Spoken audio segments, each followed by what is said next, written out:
Drug addiction, recovery. Let's talk about it. I'm DJ-Murph. This week, or maybe last week, I found out that someone that I've known for a long time passed away. Unfortunately, he lost his fight with addiction, and it just got me thinking about the times we had together. And even though probably 99%, if not 100% of the time we spent together was engaged in you know uh, bad behavior, doing drugs and shit like that. And excuse me,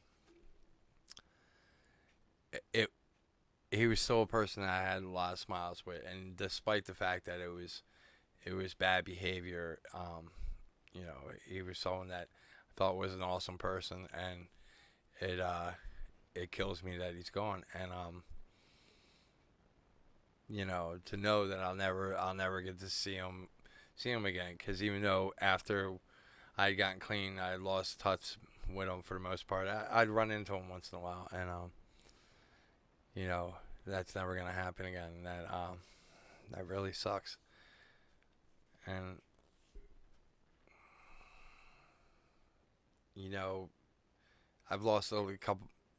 There's been a lot of death close to me over the last couple of years, and it's really brought home to me, how you never know when your time's up or when someone else's time's gonna be up. So, I know it's cliche, and I love cliches here. I talk about them all the time. I use them all the time.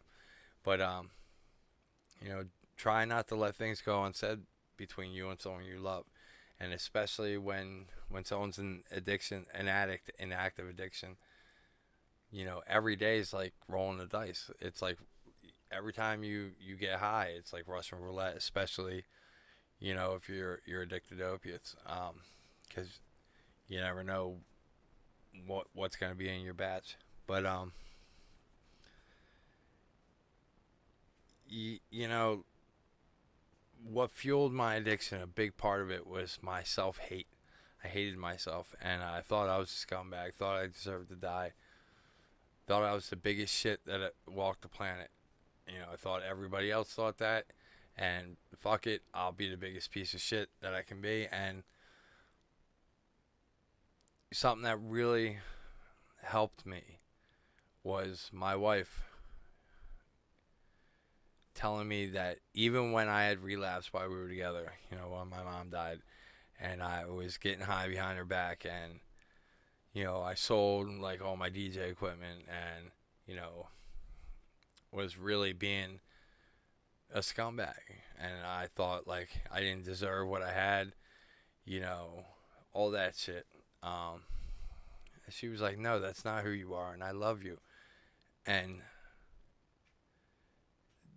her being able to see who I really am, apart from me as the addict, and let me know how much she cared about me, was like a fucking lifeline for me, to help get myself out of that downward spiral, because the the cycle of hate towards myself would be, you know, ever feed upon itself.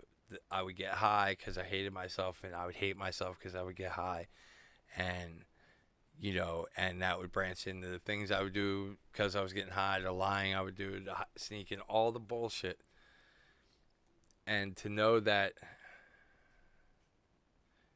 someone else could still love me and separate, and know that a good person does bad things, or a good person struggles and goes through a bad time, really fucking helped. And I'm not saying that you should co-sign, the addict's behavior or enable them or any of those things, but you can set boundaries and still let that person know that you love them and that you're in their corner. And even if it's bad enough where you have to cut them out, you should still make sure that they know when they want help and they want to get clean, that you want to be there. You want to be right next to them when they take that first step down the path of recovery.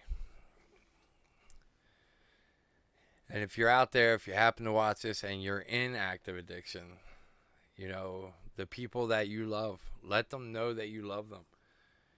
You know, especially if you haven't talked to them in a while.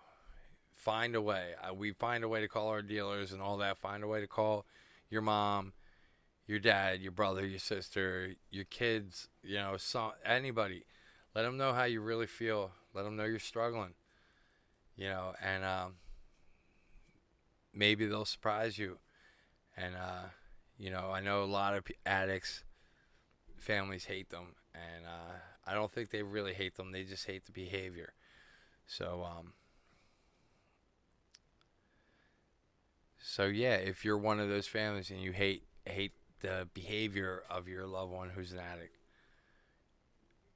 tell them that you love them, because when you're in active addiction, the things you do aren't you. Everything I did in my active addiction is contrary to my core beliefs, and that's probably why I hated myself so much for doing it. But you know, with all that being said, I just wanted to make a video because my friend passing away, you know, messed my head up for like a week now, and I just had to say a couple of words about it. And you know, like, subscribe.